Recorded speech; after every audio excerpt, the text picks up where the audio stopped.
Welcome back, friends. Hope that you have been doing okay. Welcome back to another video. I am very excited for this one. I've been holding on to this for a couple weeks since I got it, just so I can film an unboxing video, which I kind of hate that there are these moments where I feel like I need to wait to make content before I can enjoy something, but alas, here we are. I do think they're exciting to do, and I thought it would be cool to film my reaction, and that is with the December Rainbowcrate box. So cool, so fun. The whole reason I signed up to Rainbowcrate in the first place was to get the December book, one of them specifically. I forget what the other one is. I don't remember what the theme was supposed to be. But yeah, I guess let's get into it. And then once we're done the unboxing, I'll just kind of talk about some stuff that I've been up to. So hope you stick around for that as well. But let's get to opening the box. And I wore my queer hat specifically for this. I got this at a Pride thing last year from a creative person who was making actual real art and not reselling AI garbage and Temu and etc. bullshit. But yeah, so it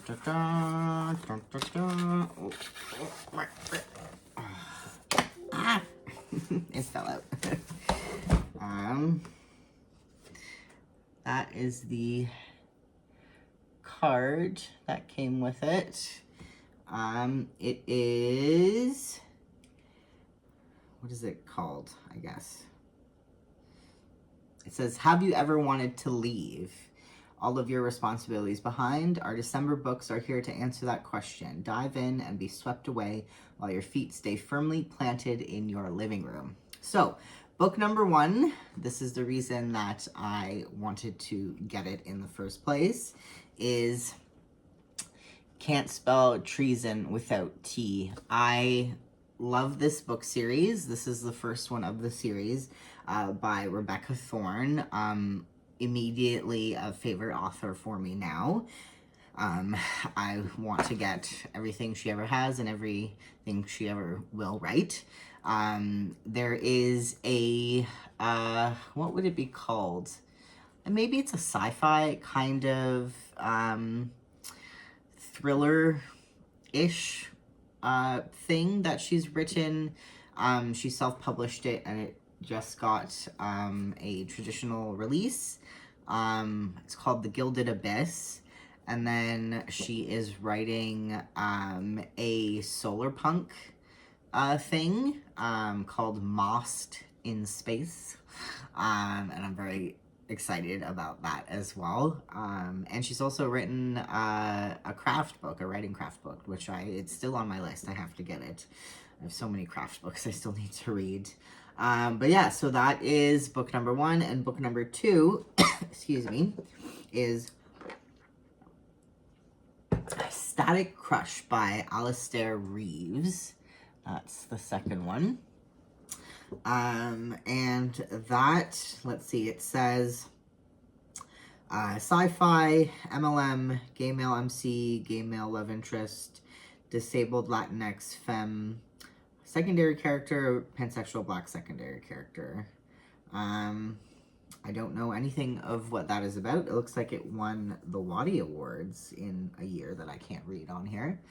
And Can't Spell Treason Without T is a cozy fantasy. And I have and read all 4 books, and I love it, and it's amazing. But yeah, cool. I'm so excited. Oh, there's a whole bunch of styrofoam in here.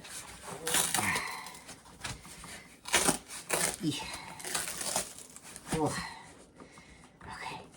Oh. That one is the static one. That cover is so cute. Oh my god.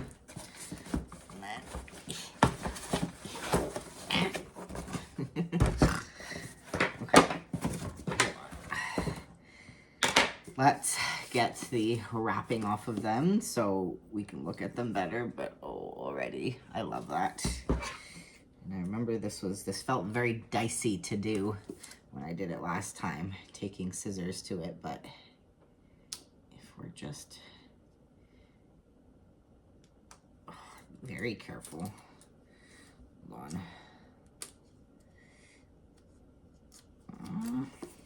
I don't want to ruin anything. Oh, just make a little tiny hole and then rip it off. I appreciate that they wrap them because I feel like that means that they're like less likely to get ruined in transit or whatever. But it is a very dicey opening procedure as well. It's stuck on me. I'm like frothing at the mouth here. And then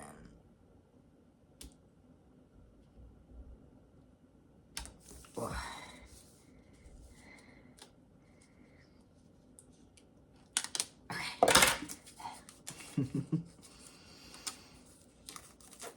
I did only end up getting 3 months worth of these, so I have the January one I'm waiting for.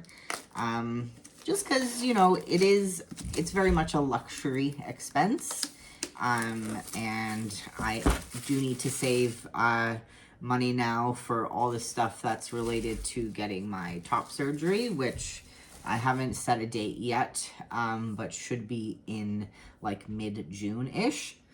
I could have done it earlier, but for various reasons, I decided not to. It's just timing-wise and to like save money and stuff like that. I wanted to give myself a little bit more time. And there's like some events I'm going to kind of in May and June. I want to do those first. Before having to worry about getting surgery done. But that's my main reason, is that, you know, I gotta save some money for stuff, pay down my credit card a bit before, and while these are very much worth it, I also, you know, gotta save money. But, okay, so, let's see both of them together. Look. Let's look at this one first, because I want to, you know, really take my time looking at the other one. Okay, so Static Crush. I love this art. Oh my god, I feel like I have to seek out this artist because, like, look at them. They're so cute and their outfits are so cool. I love that. So, this says, Hale, a state-of-the-art android, can do nearly anything a human can. He cooks meals, cleans and organizes the house, repairs broken appliances, and runs errands. He can even provide for the more carnal needs of his owner. None of these tasks should present any challenge for Hale, and they don't until he meets his next-door neighbor, Rainer. Rainer seems like an unassuming gardener, but he asks Hale a lot of questions. Does Hale wish he could smell or taste food? What would he look like if his appearance hadn't been chosen for him? From the moment they meet, Hale runs into errors in otherwise simple tasks. He experiences bizarre sensations that none of his diagnostic tools can explain, and struggles to appease the people in his owner's social circle. As the errors in his programming begin to wear on his owner's patience, Hale faces the most difficult decision yet. If he can't evolve to meet her needs, he'll be returned and recycled into parts for future androids. If he does evolve, is he still just an android, or something more? In all this, Rainer is the only man who can help him, and Rainer has only one question left for Hale. What does he want? Hale wasn't designed to want anything, but perhaps he can find the answer in the man with all the questions. I love that. I love a good android questioning his or her or theirs or whatever's existence. One of my absolute favorite movies in the whole wide world is Bicentennial Man with Robin Williams. It's just an amazing movie. It makes me cry every time. And yeah, this is, you know, this feels in that kind of similar vein of questioning one's existence. The lettering is all shiny in the back, and the letters are like nice and raised, and then oh, those sprayed edges are beautiful. I love this intermingling of the mechanical with the natural, with like the flowers and stuff. That is absolutely gorgeous and beautiful. And I know the inside is gonna, you know, we always have a surprise on the inside. So let's take a pixies. We'll read the nutrition facts momentarily. But let's look.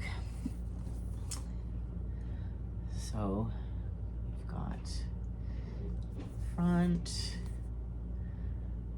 the back. Wanted rogue android, and then on the other side it says wanted hacker.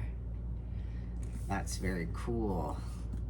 And I think I've said this before, but I really appreciate when a hardcover, like the book, apart from the dust jacket, still looks very nice, because a lot of the time they're just very plain underneath, and then it's just like, what's the point of the dust jacket? As someone who tries not to read it with a dust jacket on, because I don't want to ruin the dust jacket. We've got, of course, some beautiful art on the inside of the two of them. That's the front, back, front, inside. And then, ooh, I like this one too. I guess these must be the secondary characters. That is gorgeously drawn. Holy shit.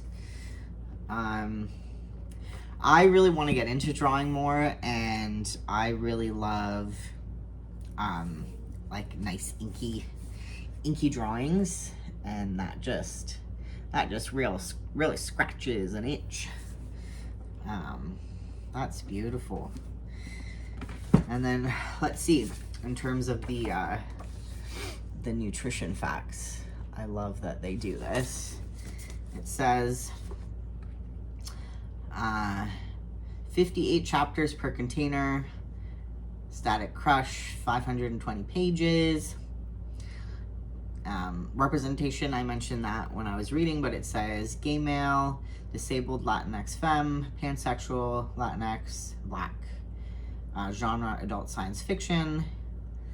Plot, androiding love, nature versus nurture, body dysphoria, slow burn.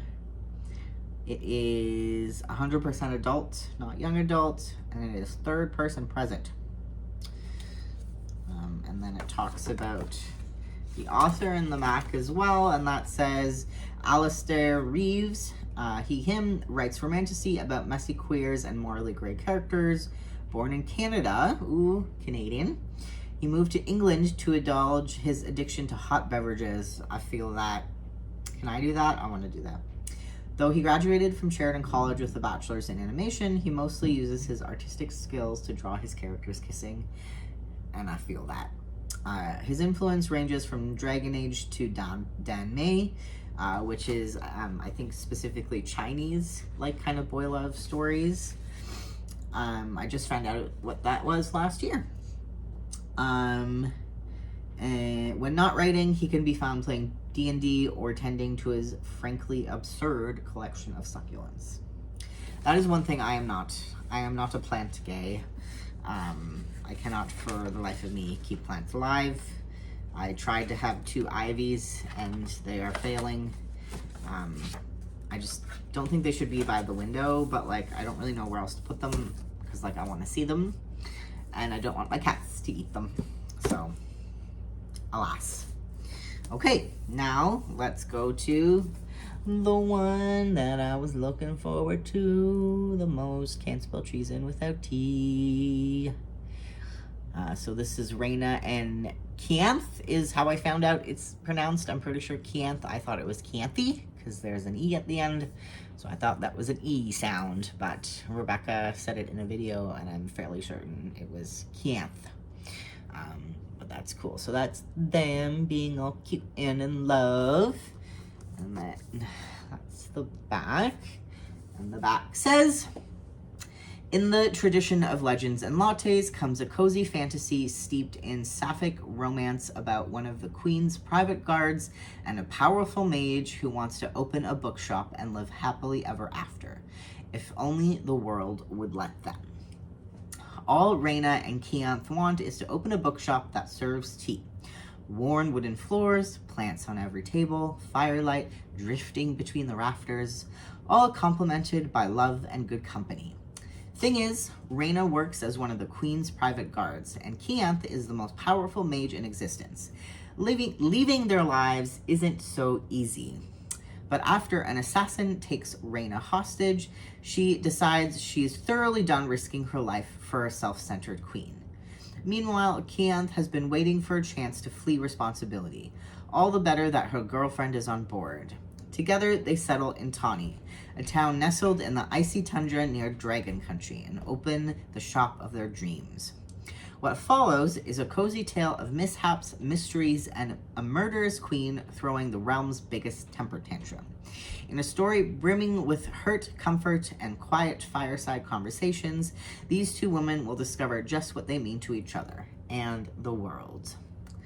Yeah, so just to really pin it down, I fucking love this book series. It's one of those books you read where it completely changes how you think about writing. She's just a masterful storyteller.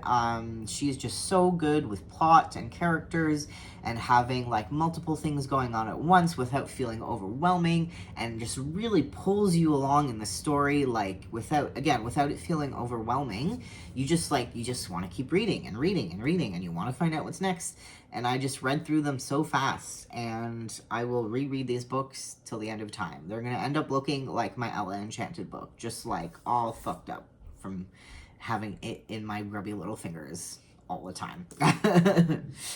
Let's look inside, because I'm very excited to see what the inside looks like. Oh no, I love it already. Oh, it's their shop.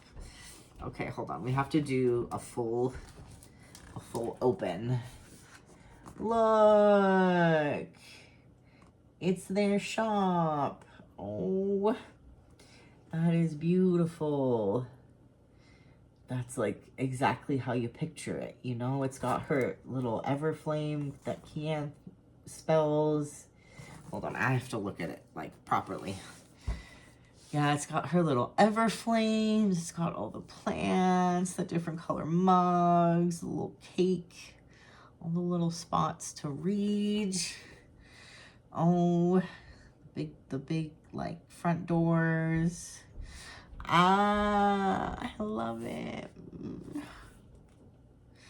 That's so pretty, and it's just so evocative of the vibe, and it's described as a cozy fantasy, but a high stakes cozy fantasy. So it's not like Legends and Lattes where they're kind of just in the town and it's just about the shop and there's some other stuff happening, but it's mostly located there. They travel throughout this world. And yeah, it's just it's very much an adventure story still. But kind of regardless of what's happening with the characters, that they're going to have a happy ending. And I just kind of appreciate that. When there's a lot of unhappy stuff that goes on in this world, it's good to know that, everyone's going to be okay, even if they're going to struggle to get there. And I don't think that takes away from the enjoyment at all. Let's look at all the sprayed edges. I actually think, especially on camera, that very much looks like the lesbian flag, right? It's kind of a pink orange thing, right? That's what it is, pink orange white. And there's a little teacup, and there's a little teapot.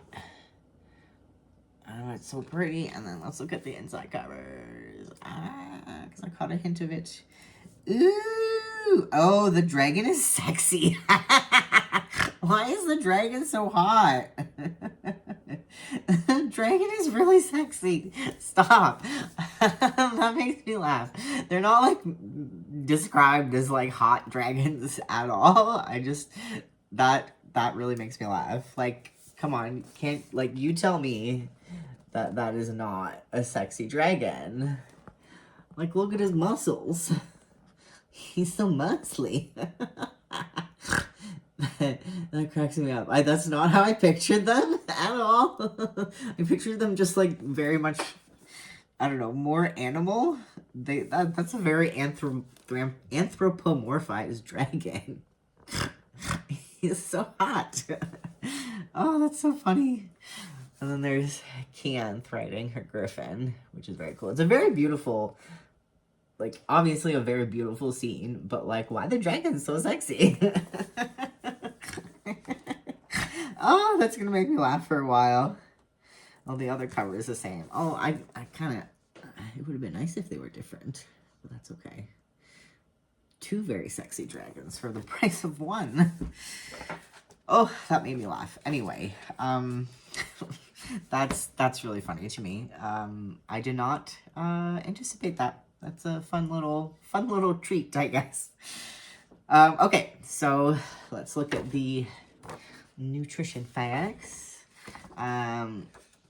That's really like pretty too. Okay, so nutrition facts on here. It says 35 chapters, 371 pages. They are pretty like a quick read, but they don't feel like it's too quick either, I think. So queer normative world, which I love, and they do it in some very interesting ways. Sapphic, neurodivergent, lesbian, pansexual, cozy fantasy genre. Plot is swords and magic, found family, sapphic romance, dragons. Demographics is very much adult. But you know what? I feel like young adult could very much read this too. There's not a lot of sexy stuff. In terms of peppers, if you want to use peppers, I would maybe say like 1, honestly, 1.5. There is in some editions, and I forget if it's in the first book. Oh, there's illustrations in the back. I didn't even realize that. Do other books have illustrations and I just don't know this? Oh, I don't know. Well, there's a little one-shot in the back. I think I read that. One of the books has a very sexy one-shot in it, which is not part of the main story, and if you were too young of a reader to want to enjoy that, then I'm sure you could skip it.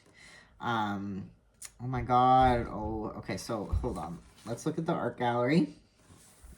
So this is Ponder. That is Raina's griffin that she gets in one of the later books, and they use it as like the little chapter heading, I think.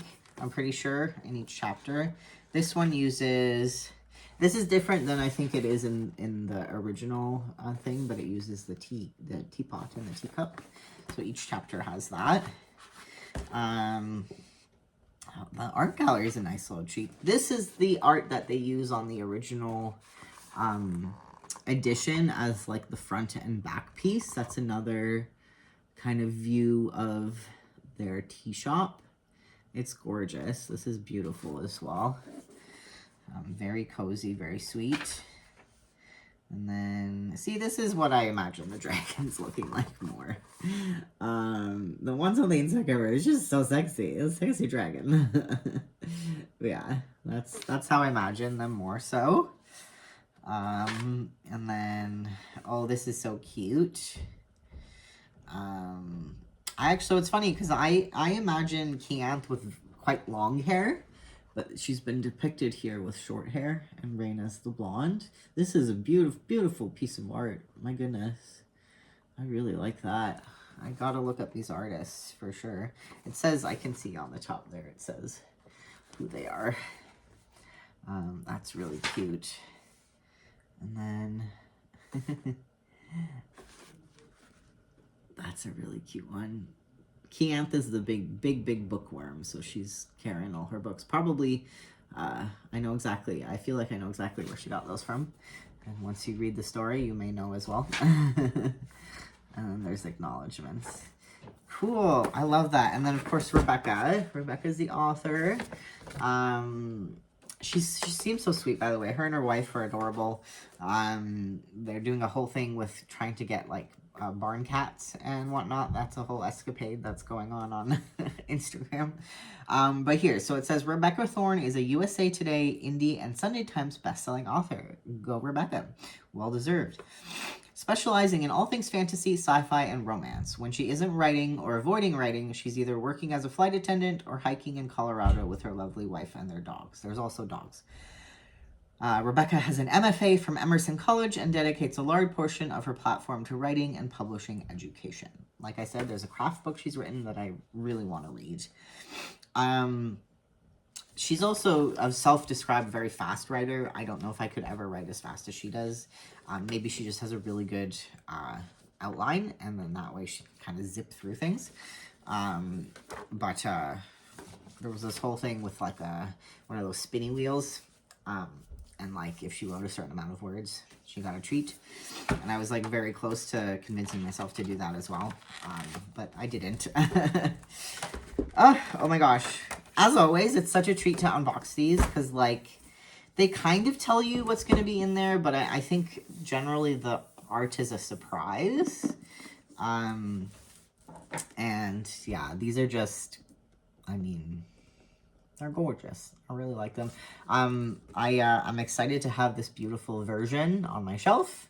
I didn't really anticipate to get a second edition of this ever, but I think this is well worth it. It does have a little bit of a crease in the cover, but you know what? That's okay. Books can't remain perfect forever, and at least you know they're being loved, right? But yeah, this also just looks like a very, very interesting story. And I'm excited to read more of that for sure, or read it at all. I love this guy's boots, by the way. Those are some heckin' cool boots. But yeah, that's it for the unboxing. I'll be kind of quick on otherwise because we're going on almost 30 minutes. But yeah, I recently finished a writing workshop thing, writer's room at a local place that was hosting it. That was wonderful. Wayside Comics and Cocktails in Newmarket. And it was a lovely group of people, and I really learned a lot about the story that I'm writing. The one that I have called Project Speakeasy in the past. I basically realized that the direction I was taking it was veering way too much off the original storyline that I had thought of, and I really, you know, I had to like pull it back and refocus things, and I'm taking a break from the actual, oops, sorry, I kicked the camera stand. I think I need to take a little bit of a break from the writing portion and kind of let myself marinate in some media that has related topics to the story. And that's mostly, I kind of want to get ideas. I just want ideas. I want to know, like, where have stories like this gone? How do other people explore these themes? Because while I have a general idea of what I want to happen, I want to be able to fill it better. And I want to flesh out the characters a lot more. And to do that, I think I just need to read more stories and watch more movies and things like that. So one of the things I'm doing is creating a kind of media list of stories and movies and stuff that I want to expose myself to. And that's probably going to be a project of a few months. I said 2 months initially, but I'm like okay with it being like 3 or so, just because it takes me a while to read and watch and do things. So like even this month of February, after tomorrow, which is another day off I have, every single day off I have is spoken for by some kind of social outing or other obligation that takes me out of the house, and will drastically reduce my free time. There's only so many mornings I can wake up extra early and do stuff before work. My energy is very limited most days when I come home from work. So sometimes I get lucky, but a lot of the time after work is just, you know, getting ready for bed and kind of discombobulating from being at work all day. But yeah, that's kind of where I'm at. You know, I've been really trying to use my journals and stuff more. I need to get a little bit better at being more physically active, but, you know, baby steps. I am trying to lose some weight, gain some muscle so that my body is more physically ready for top surgery. And it's just hard, you know, it's hard to get into new habits and routines. And it's hard to kind of exist as a person sometimes. 2 books I've read recently are On Wings of Blood. I forget the name of the person, I do remember, Briar Bowen. And it's part of a series, and I read that for the Romantasy Book Club. It was okay. It's the kind of book that if I was like 15 again, I would probably really like. It's like fantasy vampires and dragons, but it's very enemies to lovers in the sense that the enemy, like, he's just not a good person at all. And I think when I think of enemies to lovers, I don't know, it's just, he's just a bad man, young man. And every time you're like, oh, he could be a little bit redeemable, he just doubles down on being a horrible man. And I just didn't really like him at all. And I guess that's the point of enemies to lovers, but again, in this case, it was just, there's something that left me sour. There was a lot of threads that were opened, and again, it's the first in a series, so like, there's obviously going to be stuff explored more. And it was kind of cheesy. It was kind of cheesy and a little cringy. And again, if I was like younger, or if I didn't, I really tried to not let like my critical person get in the way.